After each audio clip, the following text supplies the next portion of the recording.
Welcome to Category Visionaries, the show dedicated to exploring exciting visions for the future from the founders who are on the front lines building it. In each episode, we'll speak with a visionary founder who's building a new category or reimagining an existing one. We'll learn about the problem they solve, how their technology works, and unpack their vision for the future. I'm your host, Brett Stapper, CEO of Frontlines Media. Now let's dive right into today's episode.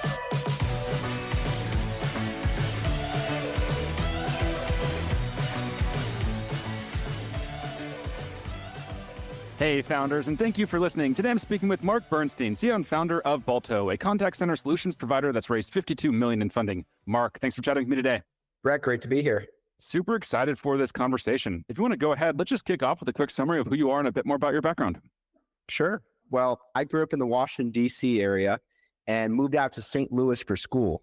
And I studied entrepreneurship, marketing, and psychology. A lot of people will tell you that your undergrad degree is useless. I thought it rocked and was super useful and apply all those things today.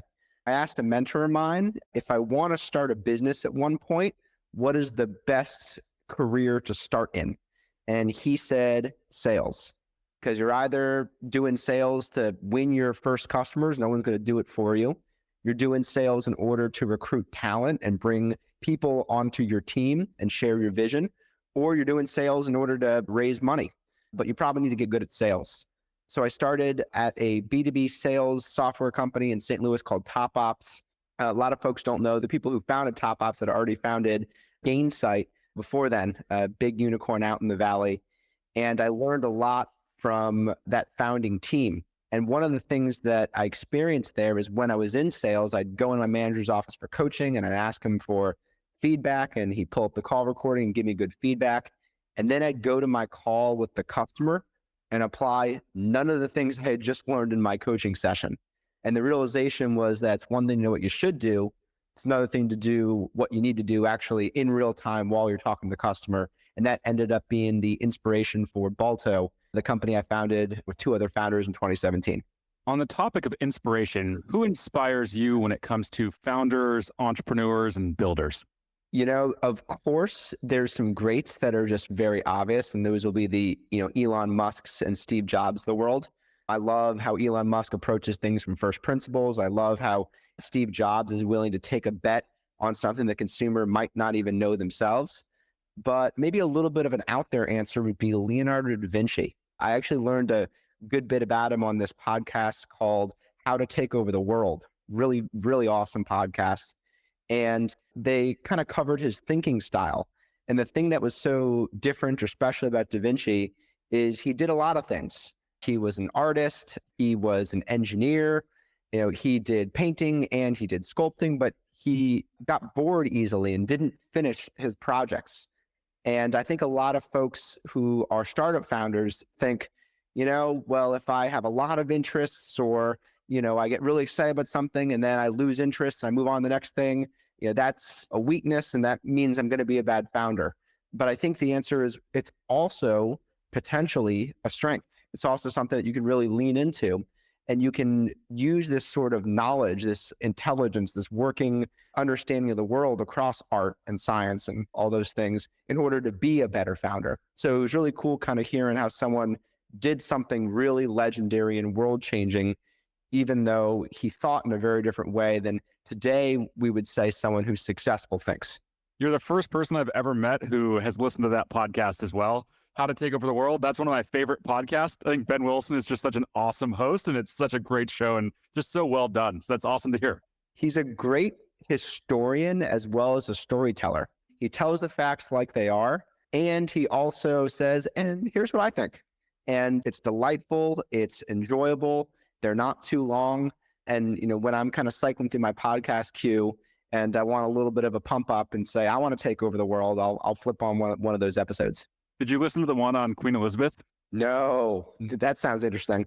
It's good. I listened to it right around the time that she passed away, and he kind of ended it with, he went into it with this idea of he wanted to understand who truly has power in the UK and who is the authority there. And his end takeaway after all of that research and all the study he did was it's the media and the newspapers, and the newspapers have absolute authority and absolute control in the UK, which I thought was just a fascinating final takeaway there. What a take. What about Walter Isaacson's book on Da Vinci? Have you read that yet?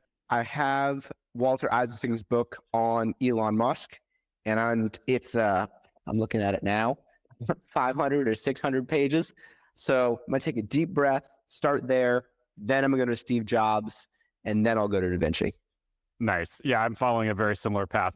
I did Elon Musk, just finished that one. It's a beast, but luckily it's like very digestible. It's kind of like reading a blog post for each chapter. And I just got the Da Vinci book over the weekend. It got delivered. So getting ready to dig into that now. But yeah, his books are big, but I like this style. They're easy to read. One of the things I was thinking about Steve Jobs is, again, from that podcast, I just listened to it today, is how his companies like nearly all failed at one point. Like Apple was on the brink of bankruptcy. Pixar started out essentially as a computer company, and they stopped shipping physical computers and said, we're going to pivot, we're going to try software, and that didn't work. And they said, well, as a last shot, let's make a movie. And when Steve Jobs got fired from Apple, he also started this company Next, basically to say, I'm going to make the next computer you all watch. You kick me out of Apple, but I'm going to make an even better device.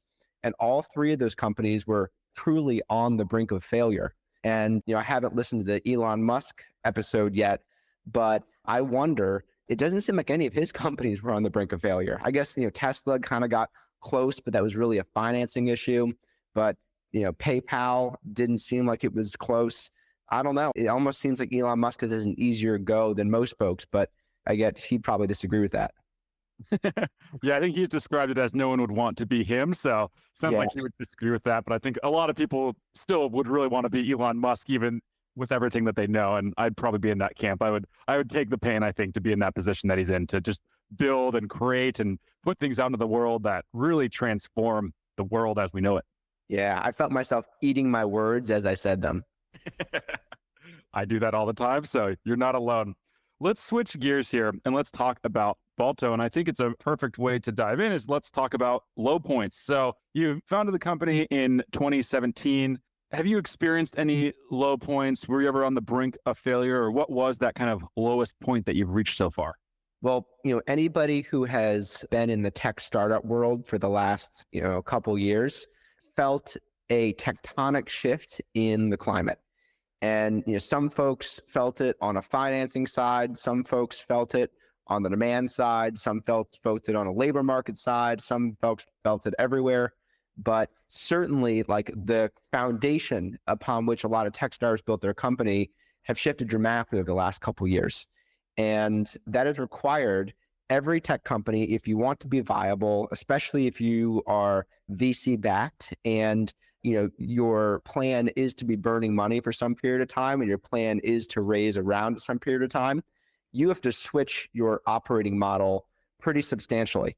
And we had to cut down our burn substantially. We had to get our runway and say, how do we build an infinite runway? How do we become efficient enough that we can persist as long as we want to, and that we don't need to rely on massive amounts of VC capital in the future, and that our future is in our hands.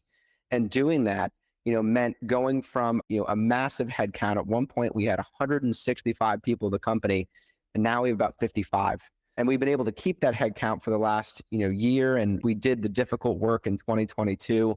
But that was excruciating. That was really, really excruciating. And I know a lot of founders have felt that, but you're not alone. And I can tell folks that once you do the difficult work and you say, hold on, we now are looking at a more finite set of resources. We need to focus. We need to focus. We need to choose a couple things. We need to do them very well. And there's nowhere to hide. Everyone needs to be executing. Every single person at the company needs to be, absolutely excellent at their role. And that's the only way that we're going to be able to, build the sort of world-changing company we want to build. Once you do that reset, the world looks a lot better. So 2022 was just a really, really tough year for us. And that's where we were going through that transformation. And 2023 has been our best year on record. So there is a bright spot, but, boy, is the dark spot dark. As you said, many founders, or I would say most venture-backed founders, had to go through something very similar in 2022. So fortunately, you weren't alone there. When it comes to making that transition and doing that downsize, I'm sure there were a lot of lessons learned. What would you say was like the biggest lesson learned? Well, I'll say the first thing was a surprise. And that was that I was truly shocked that when we got leaner, we also got better. I had thought that you make cuts and you get leaner, and I was like, crap, we're just not going to be as good. We're not going to sell as much. We're not going to build as good product. We're not going to be able to take as good care of our customers. We're not going to have as good market presence because we don't have as much people. We don't have as much resource going out there in the world. We're not going to be as good. And that turned out to be totally wrong. I kind of learned that there is almost like a natural optimal size for every company, depending on where you are in your stage. And when you're bigger than that natural size, you actually operate less effectively than you would if you were a smaller company. And you can promote that culture of ownership, and you can promote like true excellence in every role in every department of your company. And there's fewer layers between the founders and the senior management and everyone else in the company. So it's not like you're a shadow to anybody in the company. Everyone knows who you are, and that allows some of the way you think and the values that you have to permeate better throughout the culture. So I would say that was probably like one of the biggest learnings, the biggest surprise is you can get smaller and also get better. I'd also say that, one of the things I learned there is that if you don't own the message owns you. And I think very fortunately, we had a lot of practice in owning the message, especially internally, because we have a weekly all hands. So every single week, we've done this the entire history of the company. We bring everybody together and we give updates on what's happening in the company. The form of the all hands has shifted throughout the years, but we do it every single week, without fail. And, that was an opportunity to really frame for folks what happened and what we were going to do going forward, and also get people's pulse. Because you can't just like have a message and you can't say, well, we had a cut, but, that's behind us now and we're just going to move forward and onward. Like, people are going to be sad. People are going to be frustrated. People are going to be scared. And you can't ignore that. You have to sit with that a little bit. So it really was a kind of a masterclass in balancing fear and apprehension and frustration and sadness with the really important work that we needed to do. And there was a certain point where, I gave a talk to the company and I said, hey, everybody, I want you to look at the metrics that we're doing right now. I want you to look at what we've accomplished this year. We're not losing anymore. We're not losing anymore. We're winning again. And I want everyone to feel that. I want you to see it. I want you to look at what we're doing. I want you to look at this with fresh, objective eyes. We're not losing anymore. And, we had to reset that narrative for folks, after we did a cut, because that's how it feels. It feels like you're losing. And you need to both acknowledge that while also make sure you're keeping your eyes forward and keeping people focused on the bigger mission. That's helpful context and understanding what's been going on at Balto the last couple of years. But let's go a bit deeper into the company history. Take us back to 2017 when you were first founding the company. What was it about this problem in the contact center space that made you say, yes, that's it. I'm going to go build a company around this problem and dedicate the next 5, 10, 15 years of my life in this space? It started bit by bit.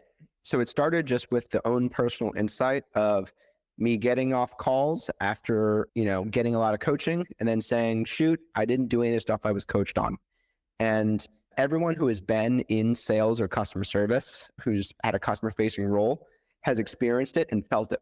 There really is like a visceral, almost gut punch you have where you hang up the phone. And the second the call is done, you know exactly what you did wrong. And you're like, why didn't I know that 5 seconds ago?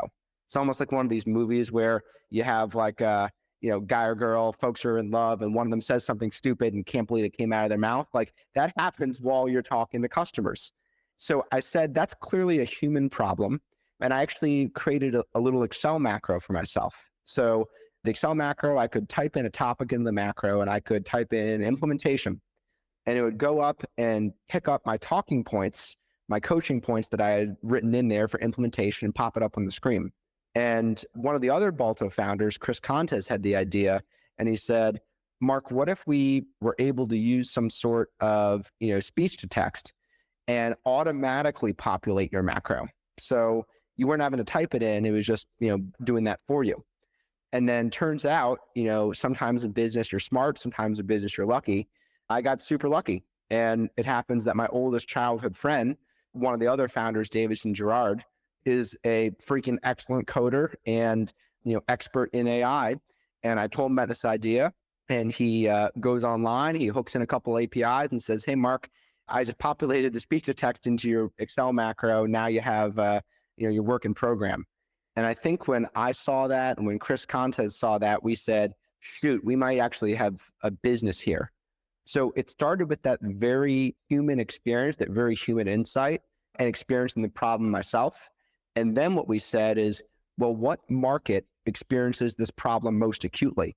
Because I had been in the B2B SaaS world, and I actually told an advisor of mine, we were starting this business, and I said, okay, I'm going to go build this product in B2B SaaS. And he said, maybe that's the answer, but don't just assume because you came from B2B SaaS that you should build this product for the B2B SaaS market.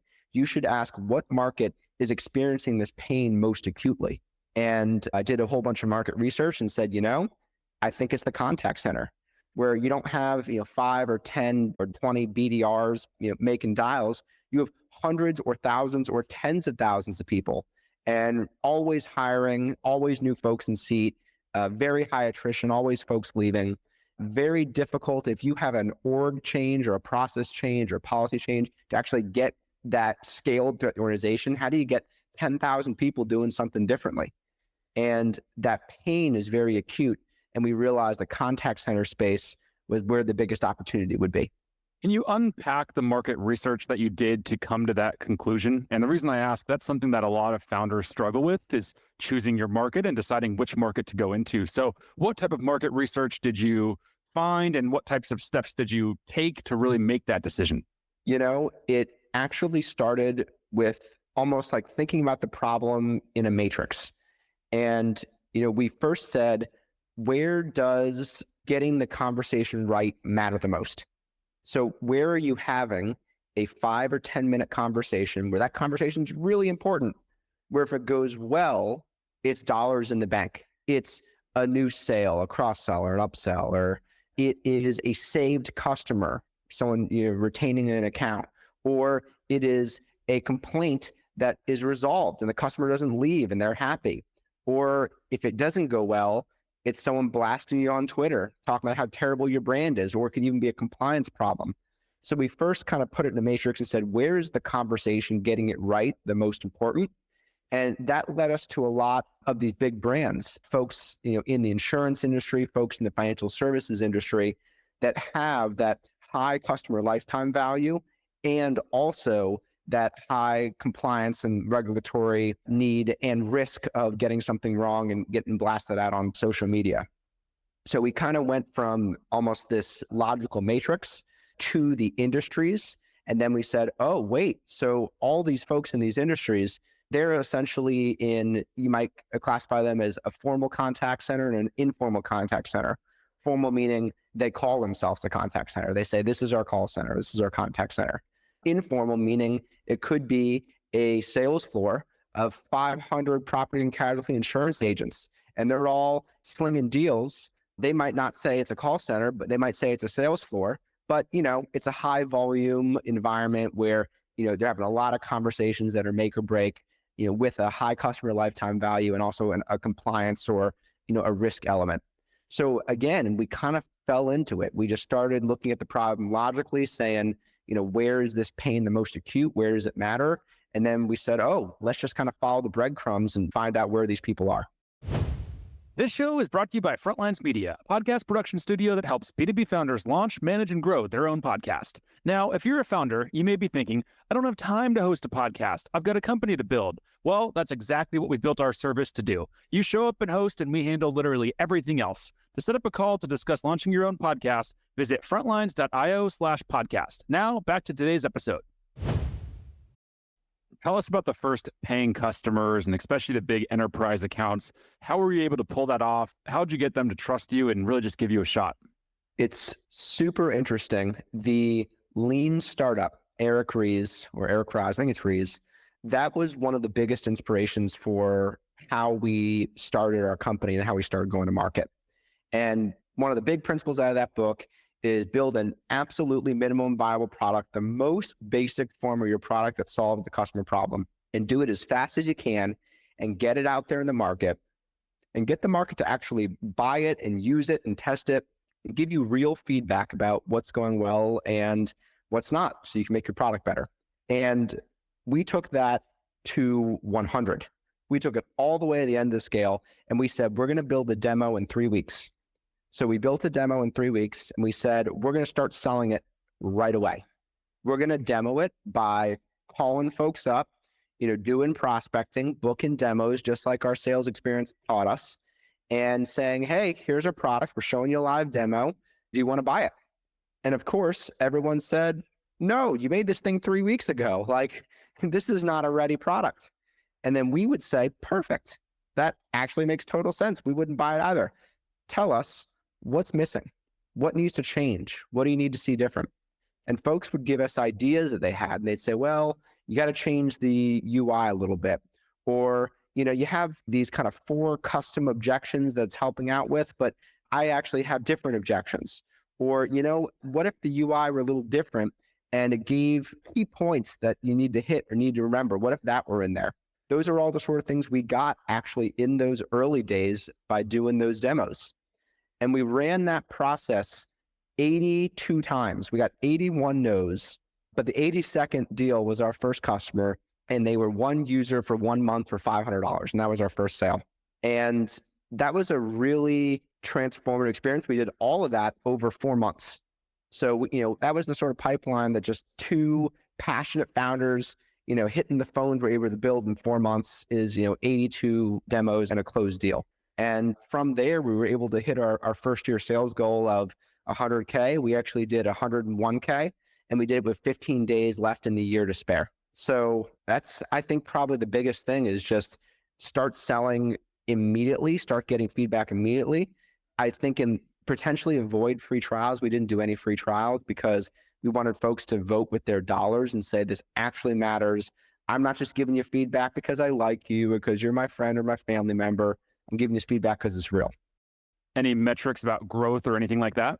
Sure. I can say that in Q2, we did 148% sales of what we did year over year. What do you attribute to that growth and that success? I think, honestly, the biggest thing is not a big shift in strategy. It is execution. I think the strategy, we definitely tightened up and we focused, and that has helped a lot. But when you set really clear standards and really clear expectations, clear as in when folks tell you that they're booking a next step with an account, our next steps always have the same format.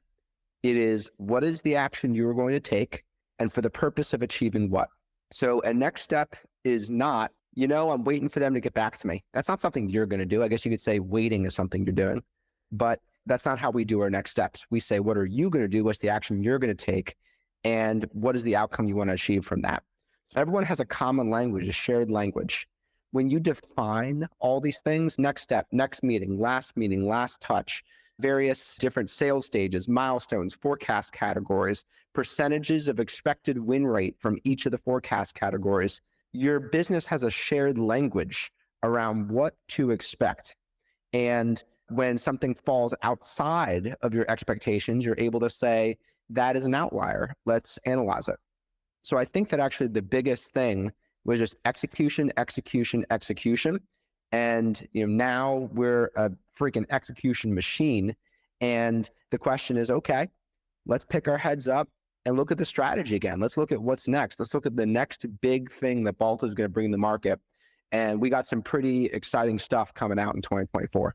We'll have to bring you on to talk about all that stuff, but a few other quick questions for you. When it comes to your marketing approach, how would you summarize your marketing philosophy?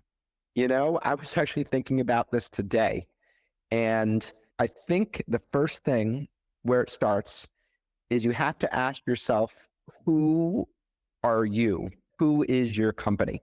Like, what are the core attributes of your company? Almost like a personality. And I think it starts there. And I think that in the age that we're in this digital age, social media age, 2023, 2024, I think people want to see you and they want to see an authentic you. And I think it's funny. I think it might have been Time trying to remember which publication said authentic was the word of the year. That was the 2023 word of the year. And I think that rings very true in marketing. So I think if you can first figure out who you are, then the question is, how do you communicate that as effectively as possible?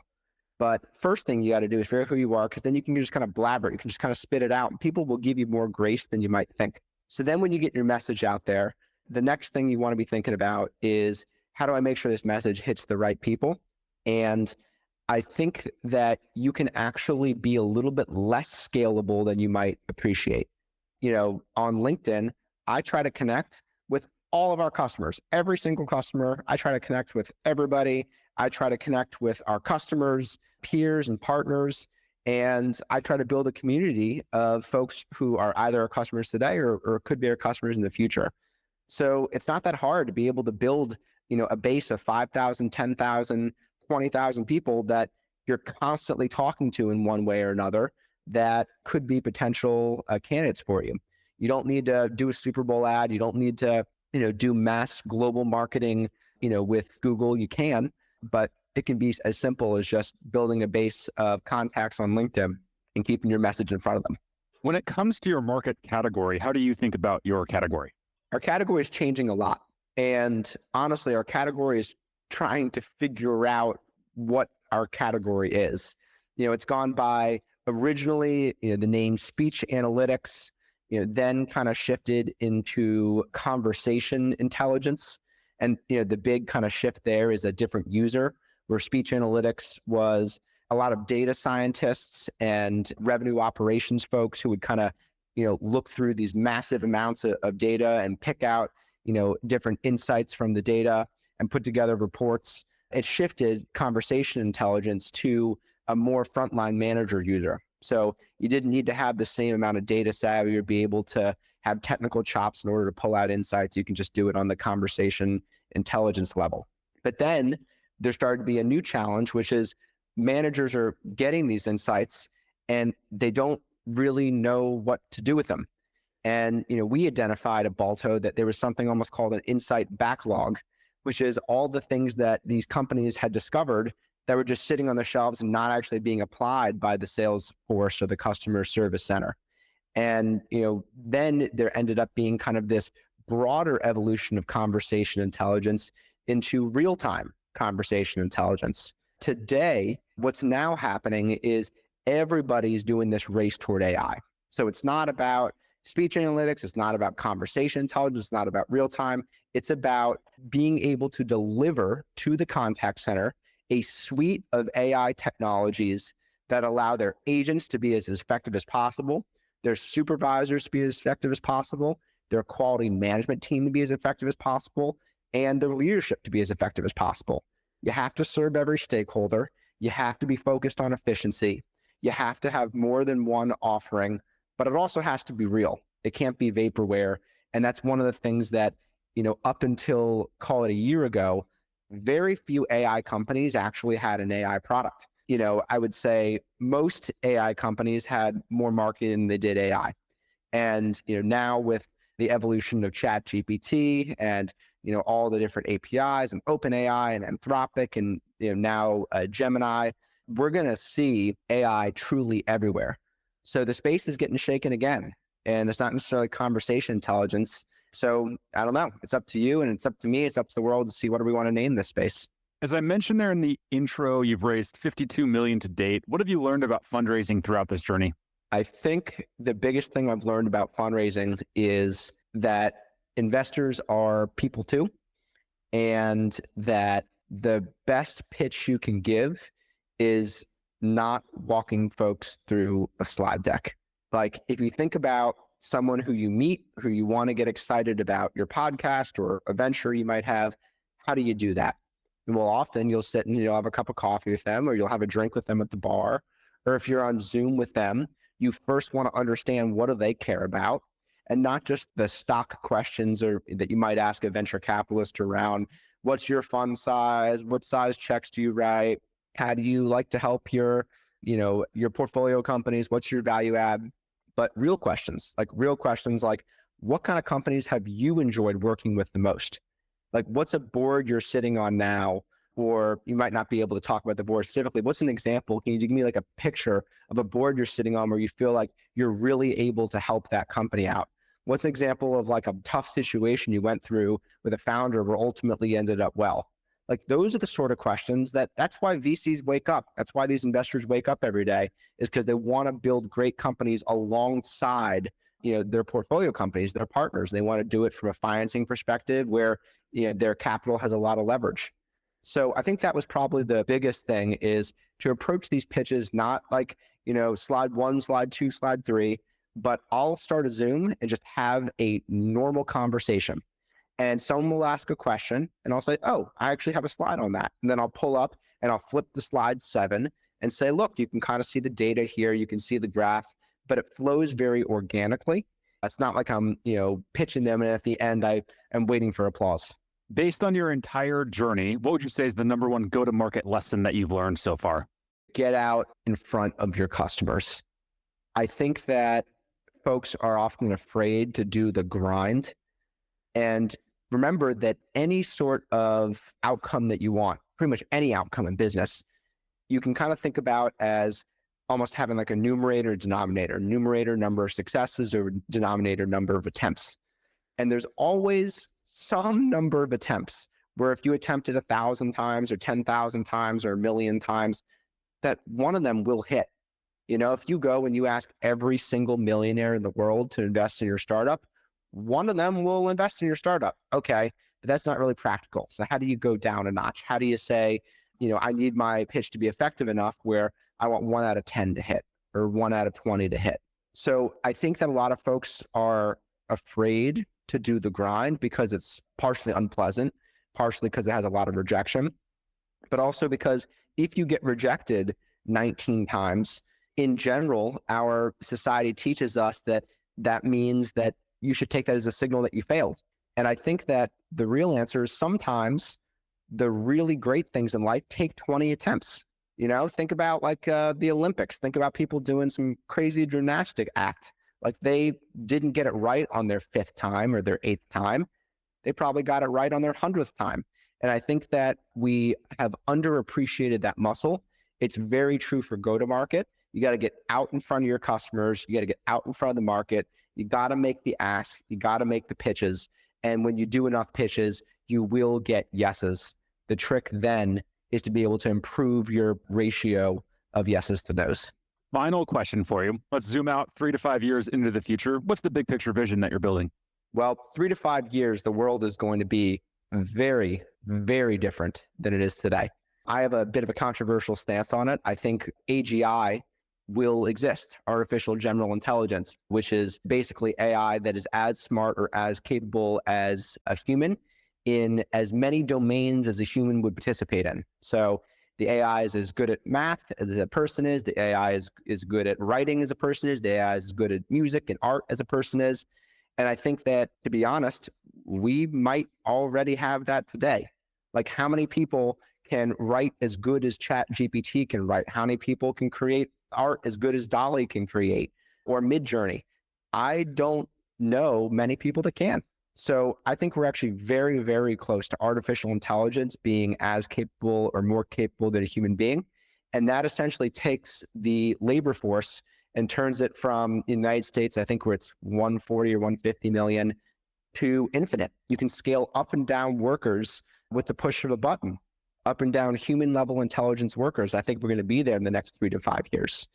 So what does that mean when your workforce is unlimited? You don't have to wait for someone to get born or to immigrate or to pull them back into the workforce if they retired, or back in the workforce if they were taking a few years off being a first time or a recurring parent.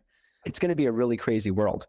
So what Balto is thinking about is, what is the relationship that people will have with technology in those 3 to 5 years? Where will technology be totally autonomous, and that's the best experience that it can give someone? And where will a person still be operating in a role, probably out of desire, not out of necessity, because an AI would be able to do that function. But maybe there's places where we want a person versus AI, simply because we want something or someone to connect to, and we feel like we connect inherently to our fellow people. So we're asking, how can we help those people be as effective as humanly possible? And we say tongue in cheek, more effective than humanly possible. Where can we give people capabilities that you'd have to be a superhuman to have? Superhuman memory, superhuman information retrieval, superhuman accuracy in answering questions, superhuman persuasion skills and prediction skills. Those are the sort of things that we want to equip people with. So we keep this place in the workforce for, talented, passionate people, because we will be competing with AI soon. And we'd like to have AI augmenting people's abilities, not just replacing them. I love the vision. It's a little bit scary to think about the world that we're going to be living in, but certainly sounds exciting. Marc, we are up on time, so we're going to have to wrap here. Before we do, if there's any founders listening in that want to follow along with your journey, where should they go? You can find me on linkedin.com/in/Balto CEO. Name is Marc Bernstein, or you can find Balto at balto.ai. Awesome. Marc, thanks so much for taking the time. This has been a lot of fun. Thanks, Brett. You too. This episode of Category Visionaries is brought to you by Frontlines Media, Silicon Valley's leading podcast production studio. If you're a B2B founder looking for help launching and growing your own podcast, visit frontlines.io/podcast. And for the latest episode, search for Category Visionaries on your podcast platform of choice. Thanks for listening, and we'll catch you on the next episode.